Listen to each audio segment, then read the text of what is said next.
La historia de Juan Fernando Hermosa sigue siendo una de las más aterradoras y desconcertantes dentro de la crónica roja de Ecuador. En los años 90, los crímenes cometidos en Quito y sus alrededores sorprendieron a todo el país, no solo por la crudeza de los hechos, sino por la identidad del responsable, un adolescente de tan solo 15 años. Esta historia no solo es un testimonio de la crueldad de un joven con una violencia desmesurada, sino también un reflejo de los oscuros rincones de la sociedad que aún hoy resuenan con inquietud. A principios de noviembre de 1991, una serie de asesinatos comenzaron a sacudir el norte de Quito. Todo empezó con el asesinato de un taxista, Jorge Aguirre, quien fue encontrado en un camino solitario con 2 disparos en la cabeza y su coche robado. Al principio, las autoridades no lograron conectar este crimen con otros, pero pronto, los asesinatos se sucedieron uno tras otro, todos con el mismo modus operandi: taxistas asesinados a sangre fría y sus vehículos desaparecidos. En total, a medida que avanzaban las semanas, se registraron más de 10 crímenes similares, lo que comenzó a crear un pánico generalizado en la población.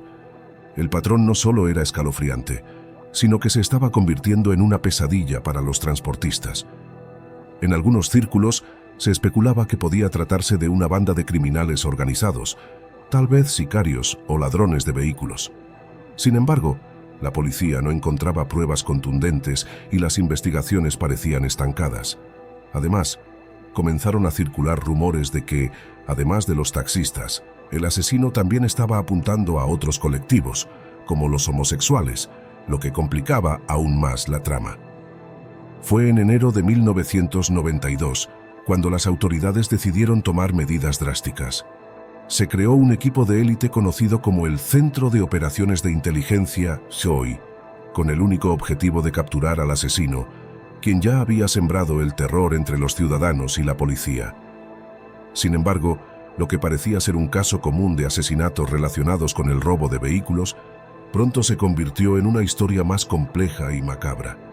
La cacería humana se intensificó, pero los avances eran escasos hasta el 13 de enero, cuando un agente encubierto escuchó disparos en la zona de Calderón.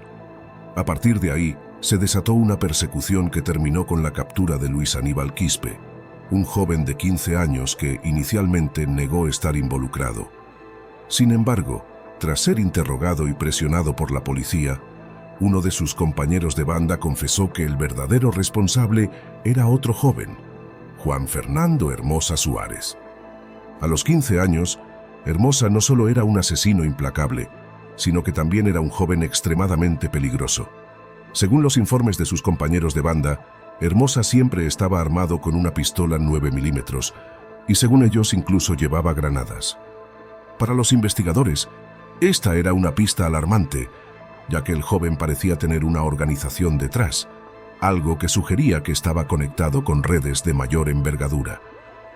La detención de Hermosa se produjo en la madrugada del 14 de enero de 1992, cuando un operativo policial, tras un intenso tiroteo, logró arrestarlo en su casa. Al llegar, la policía encontró a su madre, Zoila Amada Suárez, muerta en el fuego cruzado. La autopsia reveló que había recibido entre 19 y 20 disparos, lo que añadía un nivel de horror más a los crímenes de Hermosa. La historia de su captura no fue menos impactante. Durante el interrogatorio, Hermosa no mostró ningún tipo de remordimiento. Ante las cámaras de televisión y los periodistas, admitió ser el responsable de 15 asesinatos, aunque los detectives sospechaban que la cifra real podría ser mucho mayor. Según su relato, mataba a los taxistas si se resistían a los robos o si cobraban más de lo debido. Sin embargo, lo que más desconcertó a la audiencia fue su falta de emociones al relatar los asesinatos. Para muchos, Hermosa no era solo un asesino, sino el reflejo de una juventud perdida y abandonada por la sociedad. Uno de los mayores enigmas del caso fue cómo Hermosa había conseguido el armamento. Según él, las armas las compró a policías corruptos, lo que llevó a una investigación paralela sobre la posible implicación de agentes de la ley en estos crímenes. El hecho de que un adolescente tuviera acceso a armamento de guerra era algo que parecía sacado de una película de terror, pero la realidad era mucho más aterradora. A pesar de su juventud, La historia de Juan Fernando Hermosa fue un golpe brutal para la sociedad ecuatoriana. No solo porque un adolescente fuera capaz de cometer crímenes tan horrendos, sino porque el caso puso de manifiesto las profundas fallas dentro de las instituciones de seguridad. El operativo fallido para detenerlo, la falta de pruebas y la corrupción policial fueron algunos de los aspectos que más consternaron a la opinión pública. A partir de su detención, Hermosa se convirtió en una especie de leyenda macabra en Ecuador, conocido por la prensa como el Niño del Terror. Su historia aún resuena en el imaginario colectivo del país, un recordatorio de las sombras que acechan en las periferias y de cómo una persona tan joven pudo convertirse en el protagonista de uno de los capítulos más oscuros de la crónica roja de Ecuador. A pesar de que la policía y el gobierno lograron contener la ola de crímenes, el daño ya estaba hecho. La figura de Juan Fernando Hermosa dejó una marca indeleble en la sociedad ecuatoriana, y su historia sigue siendo una de las más comentadas y trágicas de la historia criminal de la región. Juan Fernando Hermosa fue un hombre marcado por su violencia desde temprana edad. Su historia se construyó sobre una serie de crímenes brutales que, aunque terminaron en su muerte, dejaron una huella imborrable en el país. Su infancia estuvo marcada por actos sádicos, en los que incluso llegó a matar animales y beber su sangre, buscando atención y desafiando las normas sociales. Pronto abandonó los estudios y se sumergió en el mundo del crimen, donde su comportamiento lo llevó a cometer delitos cada vez más graves. A los 13 años, Hermosa robó un vehículo, lo que lo llevó a ser internado en una institución de menores. Pero la historia no terminaba ahí. Su astucia y capacidad para manipular lo llevaron a organizar una fuga con otros internos. Fue solo el comienzo de una vida criminal que lo haría notorio, no solo por sus robos, sino por su descaro y agresividad. Pronto, junto a su amigo Luis Aníbal Quispe, comenzó a formar una banda dedicada al robo de vehículos, eligiendo siempre coches de lujo para asegurarse el botín. Para poder robar con eficacia, Hermosa y Quispe aprendieron a conducir con un taxista, y aunque al principio cometieron varios errores, como volcarse en un Hyundai Accent, pronto adquirieron la experiencia necesaria para llevar a cabo sus fechorías con destreza. La relación de Hermosa con la policía fue ambigua, ya que pronto estableció una red de complicidad con algunos oficiales, a quienes sobornaba para cubrir sus robos, utilizando identificaciones falsas para evitar ser detenidos. A medida que el tiempo pasaba, el grupo de Hermosa crecía y sus robos se volvían más sofisticados. En ese entorno de caos y corrupción, Hermosa adquirió una granada, un símbolo del nivel de violencia que estaba dispuesto a emplear. Los asesinatos comenzaron a acumularse en Quito, y aunque el móvil inicial de los crímenes parecía ser el robo, pronto se descubrió que las víctimas tenían algo en común. Varios de ellos eran homosexuales, lo que dejó en evidencia que había una motivación personal detrás de los crímenes, posiblemente relacionada con la orientación sexual de su cómplice, Quispe. Sin embargo, Hermosa no tardó en cambiar su versión de los hechos. En un intento por justificar sus crímenes, acusó a un general retirado, Joffrey Lima, de haberlos contratado para cometer los asesinatos. A pesar de las investigaciones que confirmaron que esta acusación era falsa, la historia de Hermosa se fue convirtiendo en un enigma de manipulación, mentiras y horror. A lo largo de los interrogatorios, el joven mostró una personalidad desconcertante. Aunque negaba tener enfermedades mentales, los psicólogos concluyeron que sufría de un trastorno antisocial de la personalidad. Era un individuo extremadamente inteligente, con una memoria fotográfica que incluso ayudaba a los investigadores al guiar las pesquisas, dando detalles exactos sobre las fechas y lugares de los asesinatos. El sistema judicial ecuatoriano se encontró desbordado ante un caso tan complejo. Hermosa, siendo menor de edad, fue condenado a cumplir una sentencia de solo 4 años en el Centro de Máxima Seguridad Virgilio Guerrero. Durante su tiempo en prisión, Hermosa se convirtió en una especie de leyenda dentro del penal. Su fama creció tanto que varios internos lo admiraban, mientras que algunas chicas lo visitaban, pagando grandes sumas de dinero por obtener entrevistas con él. A pesar de los esfuerzos por mantenerlo controlado, muchos en el centro temían su carácter impredecible y su capacidad para manipular a quienes lo rodeaban. El mayor Fausto Terán, quien fue encargado de su custodia, llegó a sentir una extraña fascinación por él. Aunque Hermosa mostraba una actitud desafiante, a veces parecía compartir momentos de camaradería con Terán. Sin embargo, la relación entre ambos terminó en una amenaza de muerte que Hermosa hizo a Terán. En la madrugada del 18 de junio de 1993, el mayor Terán fue despertado por disparos cerca de su casa. Unos días antes, Hermosa había conseguido un arma en el penal y, con la ayuda de otros internos, asesinó al guardia que vigilaba el lugar durante la noche. Después de matarlo, Hermosa escribió un mensaje amenazante con la sangre del cadáver en la pared, advirtiendo que no se detendría hasta asesinar al propio Terán y a su familia. Si te está gustando este video, no olvides suscribirte a nuestro canal y activar la campanita. Continuemos. La fuga de Hermosa se convirtió en un escándalo nacional. Con la policía tras su pista, el país entero se estremeció al saber que un asesino tan peligroso había escapado. Fue entonces cuando se solicitó la ayuda de los países vecinos para su recaptura. 3 meses después, la policía colombiana logró detenerlo en una localidad fronteriza, donde Hermosa intentaba sobrevivir cometiendo robos. Fue extraditado a Ecuador y regresó al centro de orientación Virgilio Guerrero, desde donde había escapado en 2 ocasiones anteriores. No obstante, la justicia parecía no saber cómo manejar a un individuo como él. La saga de Hermosa se convirtió en un caso paradigmático de la impotencia del sistema judicial frente a un criminal tan joven y peligroso. En 1996, Hermosa fue liberado gracias a la intervención de una organización de derechos humanos que temía por su vida, ya que había rumores de que podría ser linchado por la población. A pesar de las advertencias sobre su peligrosidad, fue dejado en libertad, lo que causó una gran indignación en la opinión pública. Muchos temían que su naturaleza violenta lo llevara nuevamente a cometer crímenes, pero nadie esperaba lo que ocurriría a continuación. Pocos meses después, Hermosa desapareció de nuevo. En la noche del 26 de febrero de 1996, fue visto por última vez en un bar con algunos amigos. 2 días después, su cadáver fue hallado en las orillas del río Aguarico, en la provincia de Sucumbíos. Su cuerpo estaba completamente desfigurado, aplastado por la llanta de un vehículo, y los exámenes forenses confirmaron que había sido torturado y ejecutado con machetes.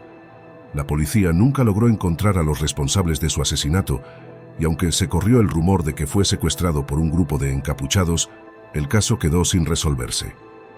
Lo irónico fue que su muerte ocurrió el mismo día que cumplía 20 años, un simbolismo macabro que nunca dejó de conmover a la sociedad ecuatoriana. La vida de Hermosa terminó trágicamente, pero su caso sigue siendo un tema de debate y reflexión en Ecuador. Los cuestionamientos sobre la actuación de la policía, la corrupción dentro de las instituciones y la falta de una respuesta adecuada del sistema de justicia continúan siendo temas candentes. Su historia se ha convertido en un recordatorio de los peligros de ignorar las señales de alarma en la juventud y el costo de la impunidad. La figura de Hermosa, el niño del terror, sigue siendo un enigma no resuelto, un caso que aún resuena en la memoria colectiva del país. El caso de Juan Fernando Hermosa, aunque aparentemente cerrado con su trágica muerte, dejó muchas preguntas sin respuesta, las cuales aún hoy siguen flotando en el aire como sombras que acechan en la oscuridad. Aunque las autoridades creyeron que su muerte en 1996 marcaba el fin de una historia sangrienta, los ecos de sus crímenes y las circunstancias misteriosas de su desaparición siguen persiguiendo a quienes estuvieron involucrados en su captura y en el seguimiento de su historia. Muchos en Ecuador nunca pudieron comprender completamente cómo una persona tan joven podía tener una mente tan retorcida, capaz de cometer crímenes de una brutalidad escalofriante. Pero más perturbador aún fue el vacío de explicaciones que rodeaba a su muerte. ¿Quién lo mató realmente? ¿Qué fuerzas oscuras podrían haber estado detrás de su asesinato? Algunos testigos aseguraron haber visto figuras encapuchadas rondando el área en la que apareció su cuerpo, sus siluetas desdibujadas por la niebla, como si fueran entidades invisibles relacionadas con un mundo paralelo de venganza y justicia inalcanzable. Pocos detalles de la muerte de Hermosa llegaron a la opinión pública, lo cual alimentó las teorías de conspiración y el suspenso sobre su verdadero destino. Para muchos, su final fue tan cruel y violento como su vida. Su cadáver apareció destrozado, triturado por las llantas de un vehículo, con señales claras de haber sido torturado antes de ser ejecutado. Sin embargo, la verdadera naturaleza de los responsables de su muerte nunca se reveló. Algunos decían que los sicarios que lo mataron lo hicieron por una orden directa del crimen organizado, mientras que otros creían que había una mano invisible que lo castigaba por sus crímenes, una justicia que no fue impuesta por la ley, sino por un juicio sin rostro ni reglas. Esta sensación de lo inexplicable, de lo que se escapaba al entendimiento humano, fue lo que hizo que su historia adquiriera un matiz aún más oscuro y perturbador. En las semanas que siguieron a su muerte, comenzaron a surgir rumores extraños, aquellos que hablaban de lo imposible, lo que no encajaba en los informes oficiales.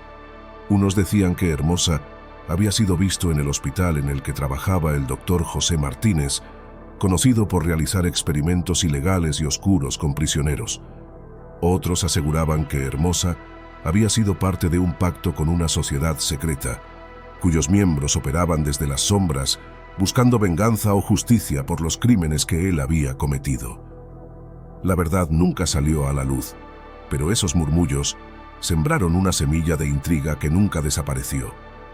Por otro lado, estaban aquellos que decían haber escuchado voces extrañas en los pasillos del centro de detención donde Hermosa estuvo recluido, como si su presencia nunca hubiera abandonado el lugar.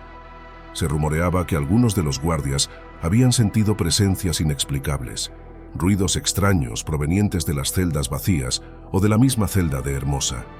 Para muchos, el espíritu del joven criminal seguía rondando las instalaciones, vengándose de aquellos que lo habían encerrado o de los que habían sido cómplices de su sufrimiento. Sin embargo, nadie se atrevió a profundizar en estas afirmaciones. Nadie quería hablar abiertamente del muerto que sigue vivo. Lo que comenzó como una leyenda de prisión terminó como una advertencia silenciosa, en la que no solo su muerte causaba terror, sino también la idea de que su alma nunca descansó. La muerte de Hermosa también sembró temor entre las personas que, en algún momento, estuvieron cerca de él.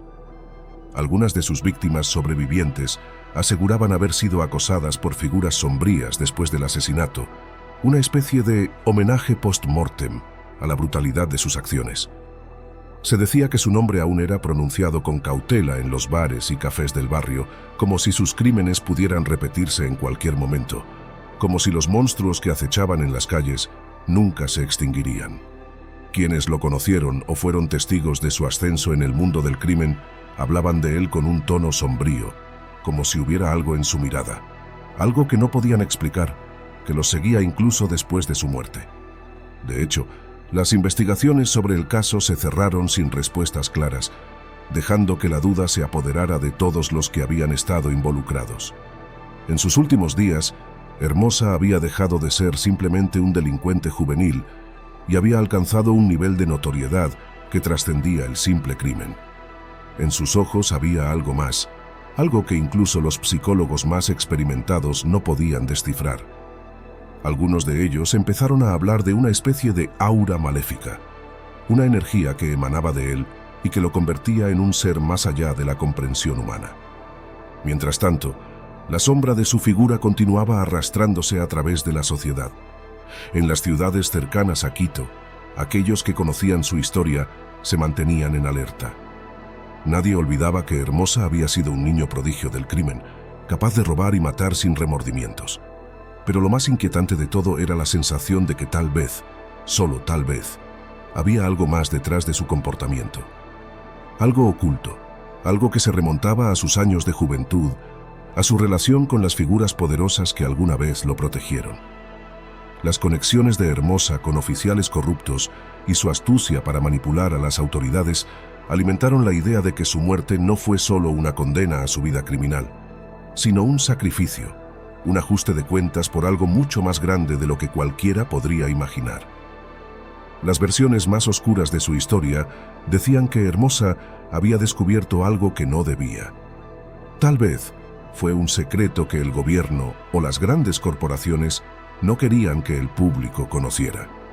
O quizás, como algunos sugerían, había sido una víctima más de las fuerzas invisibles que operan más allá de la ley. En cualquier caso, su historia continuó alimentando la intriga y el miedo en quienes conocieron la magnitud de sus crímenes, pero también la sombra que parecía rodear cada aspecto de su vida. El caso de Hermosa nunca dejó de ser un tema de conversación en las sobremesas y las calles. Sin embargo, las preguntas nunca tuvieron respuestas claras. Fue un enigma que se convirtió en leyenda, un recordatorio sombrío de lo que puede esconderse en los rincones más oscuros de la mente humana.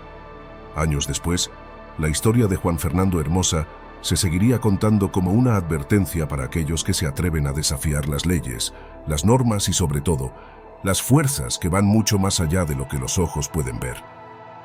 Si encuentran interesante este tipo de contenido, no olviden suscribirse al canal, dar un me gusta al video y dejar sus comentarios abajo.